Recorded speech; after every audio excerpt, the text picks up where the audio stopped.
अस्सलामुअलैकुम व्यूवर्स, कैसे हैं आप सब। Welcome back to my channel Roshni creations. इस वीडियो में मैं आपको बेबी फ्रॉक बनाना सिखाऊंगी। 2 साल की बच्ची का फ्रॉक मैं 2 मीटर कपड़े से बनाऊंगी। तो 2 मीटर कपड़े से आप 2 साल की बच्ची का फ्रॉक और पजामा आसानी से बना सकती हैं। मैंने ये लॉन का कपड़ा लिया है। इसके साथ लगाने के लिए मैंने डोरियाँ ली हैं। ये वाली डोरी आपको आसानी से मार्केट से मिल जाएगी। मैं 2 कलर्स में यूज़ करूँगी, रेड और ग्रीन। प्लेन कपड़े के ऊपर डोरी और लेस से बहुत अच्छी डिज़ाइनिंग होती है, तो आप कोई भी लेस या डोरी ले लें। तो अब हम इसकी कटिंग करेंगे। सबसे पहले मैंने घेर ले लिया है। ये फ्रंट और बैक दोनों साइड को मैंने अलहदा-अलहदा काटा है। लंबाई मैंने इसकी 17 इंच ली है और चौड़ाई मैंने इसकी 9 इंच ली है। फ्रंट अलहदा है और बैक अलहदा है। अब इसके साइड पे लगाने के लिए मैंने अलहदा से कपड़ा लिया है। इसको मैंने डबल फ़ोल्ड किया है, यानी कि इसकी 4 फ़ोल्डिंग्स हैं।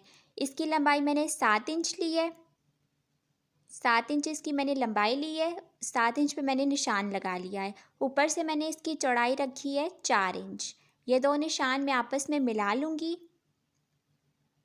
इनको इस तरह से मिलाने के बाद मैं इसके अंदर का निशान लगाऊंगी। जिस तरह से हम आर्म होल का गोलाई में निशान लगाते हैं, बिल्कुल उसी तरह से मैंने इसका अंदर का गोलाई का निशान लगाया है। अब मैं इसकी कटिंग कर रही हूँ। इसकी कटिंग करने के बाद अब हमने इसको अंदर से भी काटना है। 2 इंच मैं इसका गैप रख रही हूँ। नीचे से मैंने इसका 2 इंच का गैप रखा है और ऊपर से भी मैंने इसका 2 इंच का गैप रखा है। इस तरह से हमने इसकी कटिंग कर ली है। सेंटर से ये दोनों कपड़े जुड़े हुए हैं, सेंटर से हमने इनको अलहदा नहीं करना। उसके बाद जो मैंने घेर का कपड़ा लिया है, उसको मैंने ऊपर से 1 इंच फ़ोल्ड किया है। इसको इस तरह से फ़ोल्ड कर लें ताकि एक लाइन बन जाए। अब इसके ऊपर मैं निशान लगाऊंगी। 1 इंच हमने इसको ऊपर से फ़ोल्ड करना है। फ़ोल्ड करने के बाद 1 इंच के सेंटर में मैं निशान लगा रही हूँ। ये हमने बिल्कुल सीधी लाइन लगानी है। ये देखें, 1 इंच के सेंटर में मैंने पहले एक लाइन लगाई है। उसके बाद हाफ इंच का गैप देके मैं एक और लाइन लगा रही हूँ।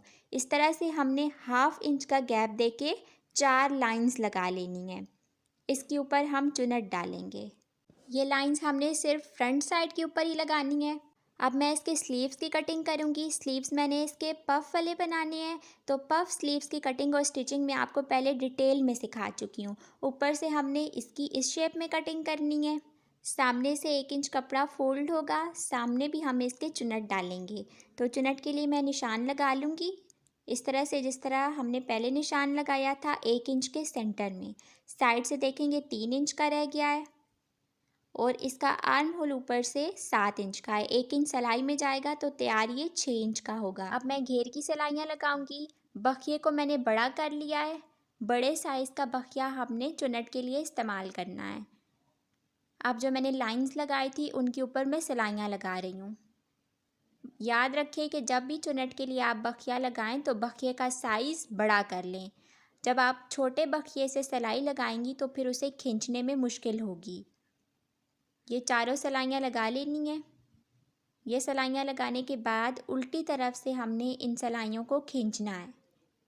सीधी तरफ से नहीं खींचना, उल्टी तरफ से इन चारों सिलाइयों को इस तरह से पकड़ के हमने खींचना है। जब हम सिलाई को खींचेंगे तो चुनट खुद ब खुद डल जाएगी। तो ये देखें, मैं इन चारों सिलाइयों को उल्टी तरफ से खींच रही हूँ। इनको बिल्कुल बराबर खींचना है। हाथ में इनको एक साथ पकड़ें, चारों धागों को इकट्ठा खींचें। अगर एक धागे को कम और एक को ज़्यादा खींचा तो फिर आपकी चुनट ख़राब आएगी। चारों को इकट्ठा पकड़ के खींचें। तो हाफ़ चुनट मैं एक साइड से डालूँगी और हाफ़ दूसरी साइड से डालूँगी। आप चाहें तो सारी एक तरफ से भी डाल सकती हैं, लेकिन उस तरह से धागा टूटने का ख़दशा होता है। तो इस तरह से हाफ़ मैं एक साइड से डाल लूँगी और हाफ़ दूसरी साइड से। ये देखें, बिल्कुल बराबर चुनट डल रही है। बिल्कुल एहतियात से आपने इसको खींचना है। अगर धागा टूट गया तो फिर आपका सारा काम ख़राब हो जाएगा। ये देखें, सारी चुनट डल गई है। ऊपर से इसकी चौड़ाई मैंने 6 इंच रखी है। 6 इंच तक इसको मैंने खींचा है और नीचे से मैंने 1 इंच इसको फालतू छोड़ा है, यानी कि 7 इंच तक मैंने इसको खींचा है। ऊपर से हमने 1 इंच तंग रखना है। उसके बाद साइड का कपड़ा जो मैंने काटा था उसकी मैं अब सिलाइयाँ लगाऊंगी। ये देखें, 2 ये कपड़े हैं और 2 दूसरे कपड़े हैं। इन दोनों कपड़ों की हमने गोलाई में अलग-अलग सिलाइयाँ लगानी हैं। सेंटर से ये जुड़े हुए हैं। दोनों की हम साइड से बाहर वाली तरफ से सिलाई लगा रहे हैं। ये सिलाई लगाने के बाद मैं कट्स लगाऊंगी। गोलाई में कट्स लगा लें ताकि सीधा करने में आसानी हो। सीधा करने के बाद इनको इस्त्री कर लें। इस्त्री करने से कपड़े में सफाई आती है। अब जो मैंने घेर की चुनट डाली थी उसके ऊपर मैं डोरी लगा रही हूँ। ये जो मैंने पहले सिलाइयाँ लगाई थी इन्हीं के ऊपर मैं डोरी लगा रही हूँ। डोरी को आपने खींच के नहीं लगाना, बिल्कुल ढीले हाथ पे लगाना है। उसके बाद साइड के कपड़े पे भी मैं डोरी लगा लूँगी। ये देखें, सेंटर से ये दोनों जुड़े हुए हैं और अब मैं इसके ऊपर डोरी लगा रही हूँ।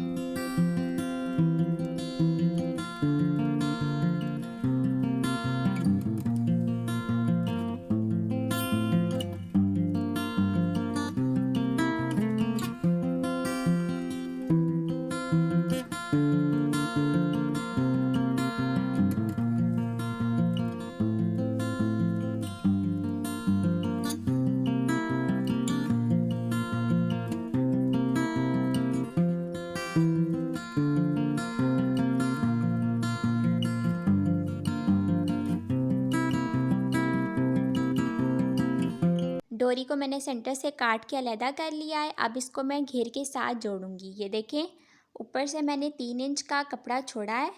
ऊपर से 3 इंच के कपड़े को छोड़ के बाकी हमने इसके ऊपर रख के पिन्स लगा लेनी है।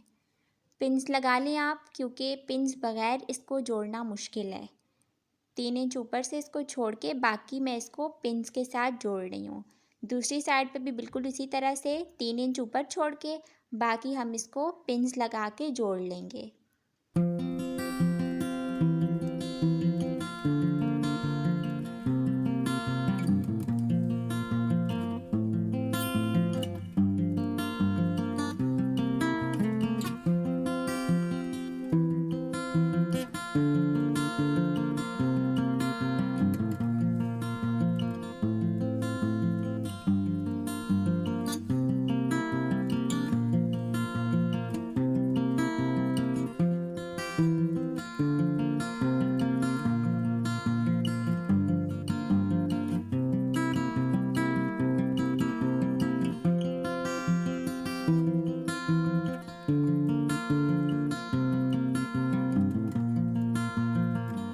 फ्रंट साइड हमने तैयार कर ली है। अब हम बैक साइड के ऊपर भी कपड़ा लगाएंगे।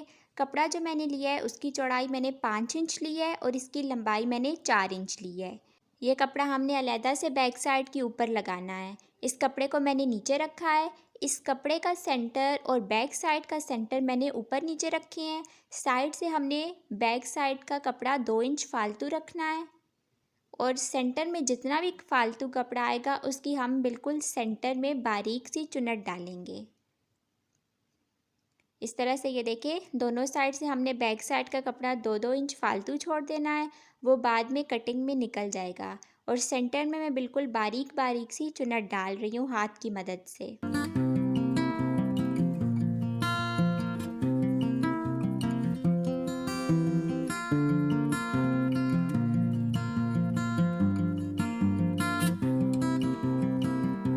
डोरी लगाने के बाद अब मैं इनकी कटिंग करूँगी।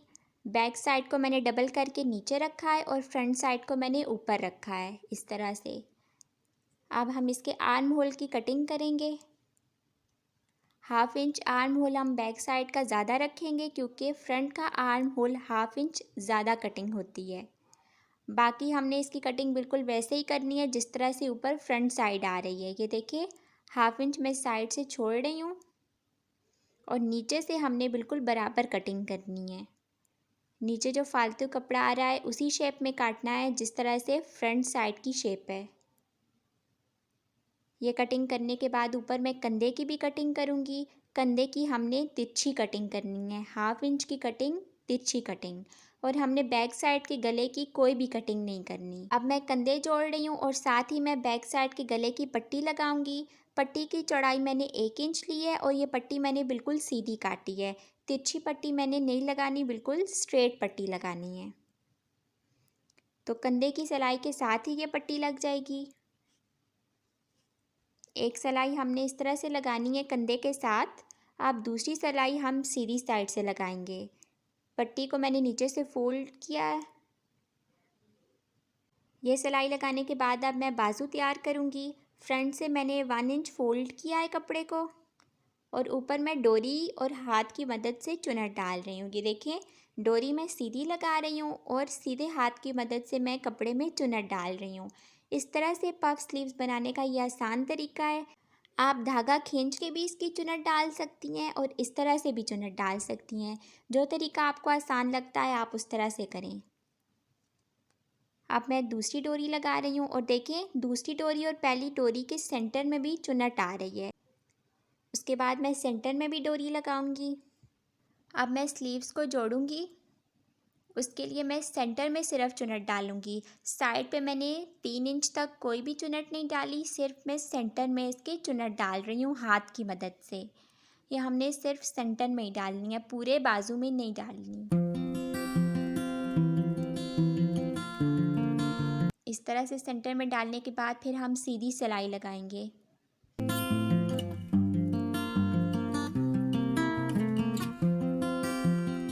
ये सिलाई लगाने के बाद अब मैं साइड की सिलाई लगा रही हूँ 1/2 इंच का गैप देके।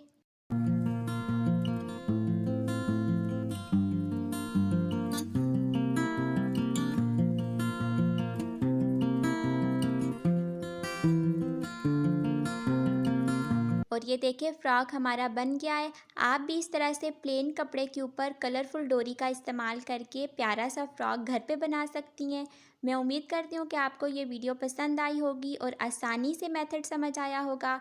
अगर वीडियो अच्छी लगी है तो प्लीज़ इसे लाइक करें। मेरे चैनल रोशनी क्रिएशंस को सब्सक्राइब करके वीडियो को लाइक करें। अल्लाह हाफिज़।